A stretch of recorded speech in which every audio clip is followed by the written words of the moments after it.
주님께서 주시는 귀한 말씀은 요한복음 16장 31절로 33절 말씀 보도록 하겠습니다. 요한복음 16장 31절로 33절 말씀입니다. 제가 갖고 있는 성경 신약 성경 176쪽 정도에 있습니다. 한 절은 제가, 한 절은 여러분이, 마지막 절은 다 같이 봉독해 올리겠습니다. 요한복음 16장 31절로 33절 말씀입니다. 예수께서 대답하시되 이제는 너희가 믿느냐? 보라, 너희가 다 각각 제 곳으로 흩어지고 나를 혼자 둘 때가 오나니 벌써 왔도다. 그러나 내가 혼자 있는 것이 아니라 아버지께서 나와 함께 계시느니라. 이것을 너희에게 이르는 것은 너희로 내 안에서 평안을 누리게 하려 함이라. 세상에서는 너희가 환난을 당하나 담대하라. 내가 세상을 이기었노라. 아멘. 옆 사람과 인사합시다. 행복하세요. 축복합니다. 할렐루야. 반갑습니다. 축복합니다. 우리 사랑하는 하나님의 성도들 주님의 이름으로 환영합니다. 담비자매 주님의 이름으로 축복합니다. 할렐루야. 주복희 성도님도 주님의 은혜 안에 축복합니다. 요새 우리나라 문화 콘텐츠가 세계적으로 아주 유명한데요. K-팝과 마찬가지로 K-드라마도 유명한 것 같습니다. 요즘 뜨는 유명한 드라마 있죠. 제2의 오징어 게임이라고 극찬받고 세계가 주목하는 최고의 시청률을 자랑하는 한 드라마에 나오는 장면인데요. 잘 나가던 변호사가 위암으로 병원에 입원하게 되었고 이혼한 전처가 병문안 오게 되는데요. 위중한 그 병중임에도 불구하고 개념치 않고 일에 열중하는 이 전 남편을 보고 병실에서 나가서 주인공에게 건네는 말이 부부였던 그녀가 결국 이혼한 이유를 이렇게 얘기합니다. 저 사람이랑 있으면 난 외로웠어요. 그땐 행복하지 않았어요. 라고 대사를 치죠. 괴로울 때나 즐거울 때나 검은 머리 팥불이 되도록 평생을 함께 하자던 이 약속을 하고는 결혼한 후에도 일 때문에 신혼여행 가서도 심지어는 죽을 병에 걸렸음에도 불구하고 일을 놓지 못하고 일에 파묻혀 사는 모습 때문에 상대 배우자는 비록 같은 자리에 있지만 참으로 고독했고 외로웠다라고 얘기합니다. 결국 그들은 이혼에까지 이르게 되었던 것이겠죠. 오늘 새벽에 교회에 나오는데 집 근처를 나가는 중에 나이가 지긋이 이렇게 드신 노년의 부부가 다정히 손을 잡고 찬찬히 산책하는 모습을 보았습니다. 참 보기가 좋더라고요.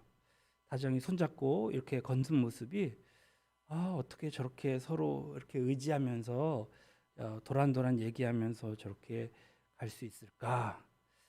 저분들이 저 나이 먹도록 저렇게 다정하게 되기까지는 참으로 여러 가지 과정이 있었겠지요. 위기는 몇 번이나 있었을까? 아니면 원래부터 저렇게 다정한 것인가? 여러 가지 생각이 들었습니다.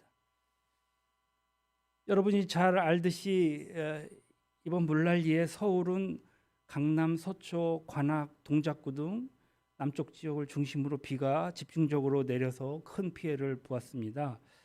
서울 수도권 등 중부지방을 중심으로 115년 만이다, 80년 만이다 기록적인 호우를 내리면서 곳곳에 피해 소식을 전했는데요. 비가 내리는 양은 빈부를 가리지 않았겠지만 피해 정도는 어디에 사느냐에 따라서 큰 차이를 보였습니다. 비가 높은 곳에서 낮은 곳으로 흐르듯이 이 폭우 피해 역시 우리 사회의 가장 낮은 곳을 향해 매섭게 파고들었습니다. 폭우로 인해 하루아침에 삶의 터전이 무너진 것은 판자촌 또 재래시장 등 취약층에 더 가혹했던 것 같습니다. 재난은 가난하고 약한 이들에게 더욱 가혹하게 다가오는 것이죠. 생활이 어려운 분들, 몸이 불편한 분들이 자연재해에 더욱 취약할 수밖에 없습니다. 지난 8일 9시께부터 일대 갑자기 내렸던 이 폭우에 불어난 개천의 물이 범람하여서 반지하를 덮쳤고 이들은 끝내 집에서 나오지 못했습니다. 폭우로 순식간에 침수된 이 반지하 방에서 빠져나오지 못해 숨진 관악구 신림동 장애인을 포함한 세 가족은 비극적인 죽음으로 참 우리에게 비통함을 전해 주었는데요. 고인이 되신 이 동생 홍 씨는 아이를 키우면서 지적 장애를 가진 언니를 보살피고 또 고령의 어머님을 섬기면서 일가족 4명의 생계를 책임져 왔다고 하죠. 정말 아무리 애를 써도 열리지 않는 문, 누구의 도움도 받지 못했던 그 상황, 얼마나 그가 괴롭고 외롭고 고통스러웠을까, 또 그 고독했을까 생각해 봅니다. 중앙재난안전대책본부에 따르면 이번 폭우 피해로 집에 돌아가지 못한 서울, 경기, 강원에서만 411가구 600여 명에 달하는 이재민이 발생했다고 합니다. 이재민들은 인근 학교와 체육관 또 주민센터 등으로 몸을 피했는데요. 정말 신속하고도 철저한 재난 예방과 복구가 되어지기를 기도합니다. 생각해 보십시오. 집을 잃고 어쩌면 그들이 그동안 정말 열심으로 모았던 많은 재산들을 잃어버리고 얼마나 괴롭고 고독했을까 우리는 생각해 보아야 할 것입니다. 비단 이들뿐만 아니라 현대를 사는 우리들에게도 고독은 언제든지 다가옵니다. 우리 모두는 어떤 모습으로 죽을 것 같습니까? 정말 사랑하는 가족들 따뜻하게 지켜보는 가운데 임종을 맞는 것 참 그렇게 맞으면 좋겠습니다만은 그렇게 쉬운 일이 아닐 것이다라는 생각이 듭니다. 저는 저희 부모를 모두 요양병원에서 보내드렸는데 임종을 지키지 못했어요. 왜냐하면 이미 돌아가셨기 때문에 제가 가기 전에 돌아가셨기 때문에 임종을 지켜보지 못했습니다. 대개는 자고 나니 죽어 있었더라 하는 식이죠. 그러니까 잠든 가족 곁에서 홀로 쓸쓸히 죽었다는 말인데요. 그러나 내가 죽는 순간 나의 가족들이 깨어 나를 지켜본들 그렇게 한들 내 가족이 나를 위해서 무엇을 해줄 수 있겠습니까? 나를 위해 대신 죽어줄 가족이 있겠습니까? 아니면 나와 함께 죽어줄 가족이 있겠습니까?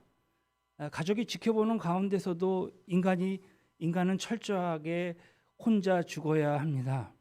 쓸쓸하기는 마찬가지라는 말씀입니다. 우리의 태어나는 것도 어떻습니까? 태어날 때 역시 홀로 태어납니다. 그러니 홀로 고독하게 태어났다가 홀로 고독하게 죽는 것이 바로 인간의 실상이라는 말씀입니다. 그렇다면 고독한 출생과 고독한 죽음 사이에 있는 인간의 삶은 어떠합니까? 탈무드에는 이런 말이 나와요. 인간의 나이에 따라 인생을 7단계로 나누는데 한 살은 임금님, 그러니까 모두 왕을 모시듯이 달래고 어르고 비율을 맞춰준다고 합니다. 2살은 돼지, 깨끗하고 더러운 것을 구별하지 못한 채 마구 흙탕 속에 헤집고 다니기 때문이죠. 10살은 양, 자기를 치장하며 멋을 생각하기 시작한다는 의미입니다. 18살은 말, 크게 자라고 자기의 힘이나 재능을 남에게 과시하려는 때입니다. 결혼하면 당나귀, 가정이라는 무거운 짐을 지고 터벅터벅 걸어가지 않으면 안 된다. 중년은 개입니다. 가족을 먹여 살리기 위해 윗사람에게 꼬리를 치고 아양을 떨면서 호의를 구걸하지 않으면 안 된다는 의미입니다.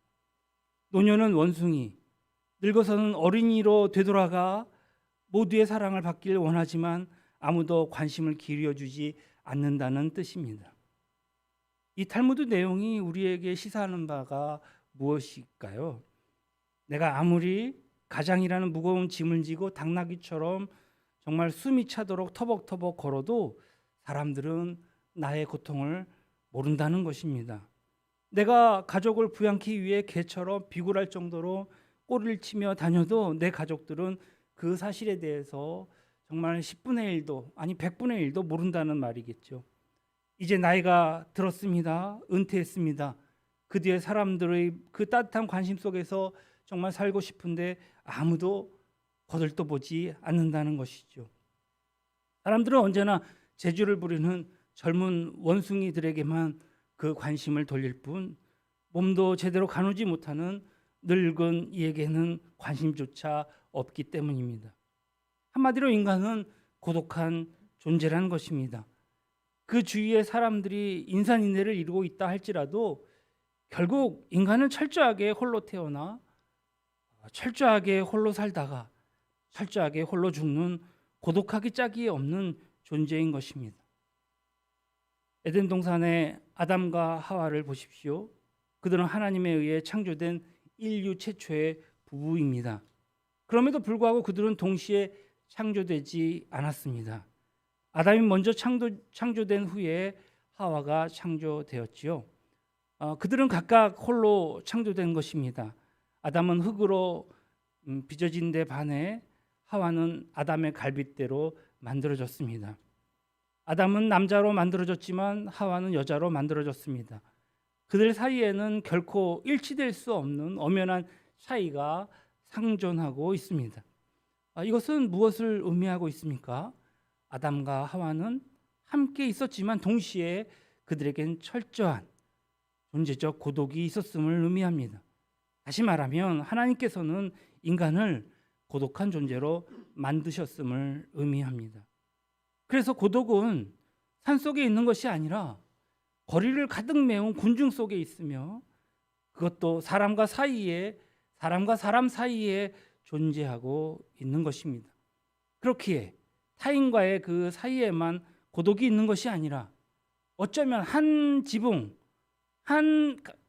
아래 사는 한 가족 사이에서도 잠자리를 함께하는 부부 사이에서도 도저히 메꿀 수 없는 고독이 자리 잡고 있습니다.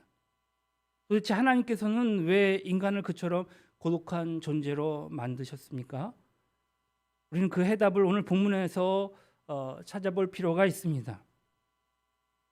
주님께서는 항상 말씀하실 때 은유적인 표현으로 말씀하시거나 은밀히 비밀로 감춰진 말씀을 설파하시곤 하셨습니다. 그러나 주님께서 오늘 본문에 보니 분명 때가 되면 더 이상은 비사로 말씀하지 않겠다라고 하십니다. 감춰진 말씀으로 하지 않겠다는 얘기죠.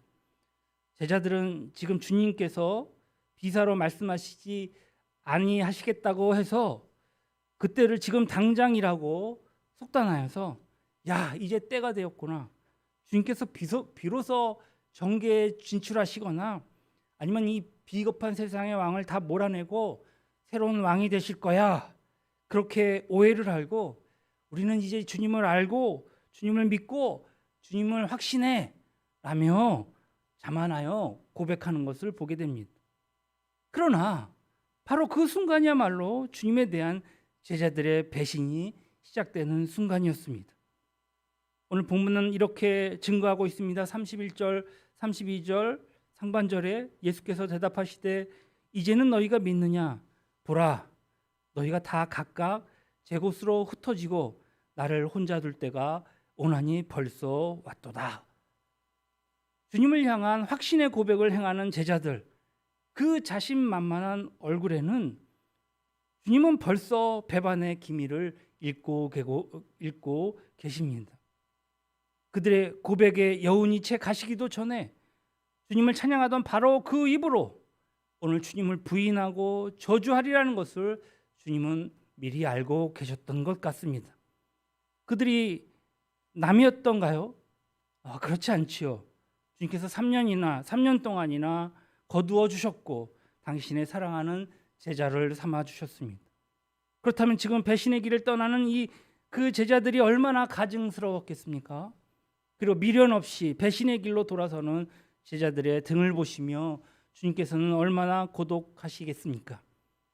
사랑하는 제자들에게 버림을 받는 스승입니다. 인간에게 이보다 더 고독한 순간이 또 있었겠습니까? 그런데 그 고독할 수밖에 없는 순간에 놀랍게도 주님께서는 이렇게 하반절에 말씀하십니다. 32절 하반절입니다. 그러나 내가 혼자 있는 것이 아니라 아버지께서 나와 함께 계시느니라. 모든 정황을 볼 때 지금 주님께서는 철저한 고독으로 인해 몸서리칠 수밖에 없는 상황이었습니다. 그러나 주님께서는 고독을 두려워하지 않으셨습니다. 아니, 주님께서는 전혀 고독지 않으셨습니다. 모든 제자들이 주님을 배반한 채 주님을 버리고 떠나버렸을 때, 그래서 혈혈단신이 되었을 때, 바로 그때 주님께서는 당신과 함께 계시는 하나님 아버지를 그 어느 때보다도 확실하게 만나고 체험하고 느끼고 계셨던 것입니다. 주님께서는 정녕 고독하셨기에 고독지 않으셨고, 진정 혼자셨기에 결코 혼자가 아니셨던 것입니다. 하나님께서 왜 인간을 고독한 존재로 만드셨겠습니까? 왜 더불어 살면서도 홀로일 수밖에 없도록 창조하셨겠습니까? 오늘 홀로이어야 하나님과 더불어 홀로가 아닐 수 있기 때문입니다. 다시 말해, 영원하신 하나님 아버지를 알게 해주시기 위함입니다. 전능하신 하나님 아버지를 만나게 해주시기 위함입니다. 생명이요 진리이신 하나님 아버지와 동행케 해주시기 위함입니다. 믿는 자에겐 그렇기에 고독이란 인간을 향한 하나님의 선물이요 군중 속에 홀로임을 느낄 수 있다는 것은 결국 하나님의 은총인 것입니다. 하란에 살던 아브라함은 그곳에서 우상장사로 상당한 재산을 모은 부자였습니다. 부자는 보수적일 수밖에 없습니다. 지켜야 할 것이 많기 때문입니다. 그래서 변화를 싫어합니다. 그런데도 아브라함은 오늘 하나님이 한 그 한 말씀에, 그것도 너는 너의 본토 친척을 떠나서 내가 너에게 지시할 땅으로 가라 하는 그 말씀을 듣고 자신의 그 부의 기반인 하란을 즉시 떠나 미지의 땅, 알 수 없는 불안의 땅 가나안으로 향한 것을 보게 됩니다. 아브라함이 정말 떼거리가 없는 거지였다면 그래 뭐 이판사판 얼마든지 가면 되는 거지 하고 가는 것이 가능한 일이었을 것입니다. 그러나 그는 명실공히 갑부였습니다.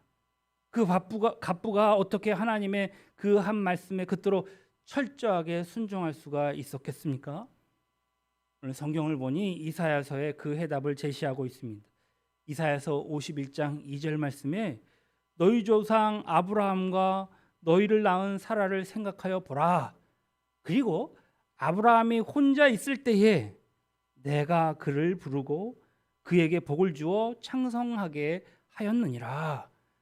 아브라함에게는 분명한 직업이 있었습니다. 돈이 있었습니다. 그는 전혀 남부럽지 않을 것 같은 그러한 사람이었습니다. 그럼에도 불구하고 성경은 그를 가리켜서 혈혈단신이었다고 말하고 있습니다. 무엇을 의미하는 것입니까? 아브라함에게는 자랑스러운, 정말 자신의 직업으로 채울 수 없는 고독이 있었던 것입니다. 자신의 돈으로 메울 수 없는 고독이 있었던 것입니다. 자신의 친척으로는 대체할 수 없는 고독이 있었던 것입니다. 사랑하는 아내가 곁에 있었음에도 불구하고 홀로임을 느낄 수밖에 없는 존재적인 고독이 있었던 것입니다. 이 세상 그 무엇 그 누구에 의해서도 해결될 수 없는 그 깊고도 깊은 존재적인 고독으로 인해 아브라함은 이제 절대자이신 하나님을 만나게 되었고 하나님을 알고 하나님과 동행하는 하나님의 사람이 될 수 있었던 것입니다. 바꾸어 말하면 아브라함이 고독을 알지 못했더라면 자기를 둘러싸고 있는 그 많은 재산과 사람들과 더불어 그저 즐기기만 했다면 그는 그 당시 하란의 사람들처럼 절대자이신 하나님을 결코 만나지 못했을 것이고 그 인생은 정말 고독하게 공동묘지에서 끝나버리고 말았을 것입니다. 그러나 그에게는 이 세상의 것으로는 도저히 채울 수 없는 목마름, 정말 메울 수 없는 고독이 있었기에 하나님을 만나게 되었고 하나님과 더불어 고독지 않을 수 있었고 그는 사람들 사이에서도 언제나 홀로일 수밖에 없는 그 통감하는 자였기에 하나님과 함께 결코 혼자가 아니었던 것입니다. 아브라함은 깊은 고독, 그것은 그 무엇보다 더 귀한 하나님의 은총이었음을 믿습니다. 다윗의 아들 압살롬이 아버지 다윗을 향하여서 칼을 겨누고 구테타를 일으켰습니다. 이 소식을 들은 다윗은 고통스럽고 수치스러우면서도 얼마나 급했던지 신발도 신지 못한 채 맨발로 도망길에 올랐습니다. 자식의 그 칼날을 피해 도망가는 아버지, 그 순간 그 아버지보다 더 고독한 사람이 어디 있었겠습니까? 비록 다윗 곁에는 600여 명이 넘는 측근들이 있었다 할지라도 다윗은 홀로 뼈저린 고독을 느끼지 않을 수 없었을 것입니다. 그런데 그 고독 속에서 맨발로 도망가던 다윗이 오늘 무엇을 했는지 아십니까? 그는 감람산으로 방향을 돌립니다. 감람산으로 올라가서 오히려 하나님께 경배를 드리는 것입니다. 이제 구테타 그 군의 공격을 피해서 맨발로 도망할 지경이라면 어떻습니까, 여러분? 조금이라도 더 빨리, 더 멀리 도망가는 외에는 무슨 상책이 또 있었겠습니까? 그런데도 그 급한 상황 속에서 다윗이 감람산 꼭대기에서 하나님께 경배드렸음은 무엇을 의미하겠습니까? 자식에게 버림받은 그 뼈저린 고독의 구렁텅이 속에서도 절대자이신 하나님과 더 깊은 만남을 갖기 원했던 것입니다. 자기에게 칼을 뽑아들고 덤벼드는 아들 압살롬의 그 모습 속에서 정말 우리아의 그 아내를 범하였고 우리아를 죽이면서까지 정말 천방지축에 하나님께 덤비던 자신의 모습을 발견하지 않았겠습니까? 그럼에도 불구하고 여전히 자기와 함께 하시면서 자기를 사랑하시사 바로 세워주기를 원하시는 하나님을 만났던 것입니다. 그래서 다윗은 그 경황 중에 하나님을 경배치 않을 수가 없었습니다. 자기에게 칼을 들이댄 그 아들 압살롬을 미워할 수가 없었던 것입니다. 그래서 아들 압살롬이 죽었다는 소식을 들었을 때에 다윗은 결코 기뻐하지 않았습니다. 그가 홀로 물로 위에 올라가서 통곡하였다 했습니다. 사무엘하 18장 33절 하반절에 보면 내 아들아, 내 아들아, 내 아들아, 내 아들 압살롬아, 차라리 너를 대신해서 내가 죽었다면 내 아들아, 내 아들아 하며 통곡하는 것을 보게 됩니다. 여러분, 이것이 바로 하나님의 마음입니다. 하나님을 배반한 그 인간들을 향하여서 저주하거나 죽이지 아니하시고 안타까워하며 눈물을 흘리시는 하나님의 마음인 것입니다. 자식으로부터 버림받은 고독으로 인해서 정말 하나님과 더불어 그의 인생은 더 이상 고독지 않을 수 있었다는 말씀입니다. 다윗의 고독 역시 복된 고독이었습니다. 사도 바울은 이렇게 고백하고 있습니다. 디모데후서 4장 16절 표준 세번역에 보니까 내가 처음 나를 변론할 때에 내 편에 서서 나를 도와준 사람은 한 사람도 없습니다. 모두 나를 버리고 떠났습니다. 그러나 그들에게 허물이 돌아가지 않기를 빕니다 했습니다. 무슨 얘기냐면요, 바울이 가는 곳마다 바울을 따르는 사람들이 많았습니다. 그들은 한결같이 바울을 위해 모든 것을 다 해줄 것이라고 호언장담하며 행동한 사람들이었습니다. 그러나 정작 바울이 체포되어 재판정에 섰을 때에 그들은 모두 바울을 버리고 도망가 버리고 말았습니다. 정말 가장 도움이 필요할 때 사람들로부터 철저하게 버림받았던 것입니다. 그런데도 바울은 그들을 원망치 않고 오히려 그들에게 허물이 돌아가지 않기를 기도드리고 있는 것입니다. 어떻게 이런 일이 가능할 수 있었을까요? 믿었던 사람들로부터 배신당한 그 참담한 고독으로 인해 그는 오히려 주님과 더 깊은 교제가 가능했기 때문입니다. 오늘 사랑하는 성도 여러분, 고독은 하나님의 은총입니다. 고독을 두려워하지 마십시오. 오히려 하나님 없이 고독을 느끼지 못한다면 그것이야말로 문제가 아닐 수 없습니다. 하나님이 없어도 이 세상의 것만으로 행복하다면 그 사람은 머지않아 정말 고독하게 흙으로 돌아가 버리고 말 것입니다. 믿었던 사람이 까닭 없이 등을 돌리고 떠나갔습니까? 돈으로 채워지지 않는 고독을 느끼고 있습니까? 수많은 사람들에게 둘러싸여 있어도 정말 혈연단신임을 뼈저리게 느낀 적은 없습니까? 여러분, 그렇다면 오히려 기뻐하십시오. 지금이야말로 절대자이신 하나님과 더 깊은 만남의 은총의 때가 온 것입니다. 인간은 홀로 태어나서 홀로 살다가 홀로 죽는 고독한 존재입니다. 그러나 그 고독을 아는 자는 하나님과 함께 태어나서 하나님과 함께 살다가 하나님과 함께 이 세상을 떠나는 것입니다. 믿는 자에게 있어서 진실로 고독한 자는 절대로 고독하지 않습니다. 성령 홀로인 자는 더 이상 홀로가 아니란 말씀입니다. 고독은 하나님을 만나는 마당이요, 하나님을 뵙는 안경이요, 하나님을 느끼는 통로일 것입니다. 이것은 저의 말이 아니라 우리 주님의 약속의 말씀입니다. 그러나 내가 혼자 있는 것이 아니라 아버지께서 나와 함께 계시느니라. 중요한 것은 인간의 고독이 하나님으로 채워질 때에 그때 인간 사이의 고독이 비로소 사라진다는 것입니다. 오늘 그 하나님의 사랑을, 그 하나님의 존전에서 만나뵈는 저와 여러분 되시기를 주님의 이름으로 축원합니다. 기도하시겠습니다. 하나님, 우리에게는 고독이 있습니다. 돈으로 채울 수 없는, 명예로움으로도 메꿀 수 없는, 사람으로도 대신할 수 없는 고독이 있습니다. 많은 사람들 가운데서 나를 뼈저리게 홀로임을 통감하기도 합니다. 하나님, 그러나 이 고독이 하나님의 은총이요 선물임을 알게 주십시오. 이 고독을 하나님을 만나는 만남의 장으로, 하나님을 바라보는 안경으로, 하나님을 느끼는 통로로 승화시키는 자가 되게 도와주십시오.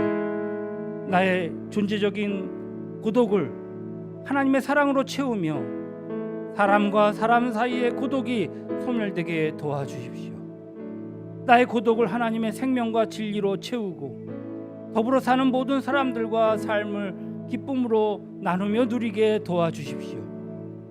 진실로 고독을 알므로 하나님과 더불어 결코 고독치 않는 영원한 진리의 사람이 되게 주십시오. 거룩하신 우리 구주 예수님의 이름으로 감사하며 기도드립니다. 아멘.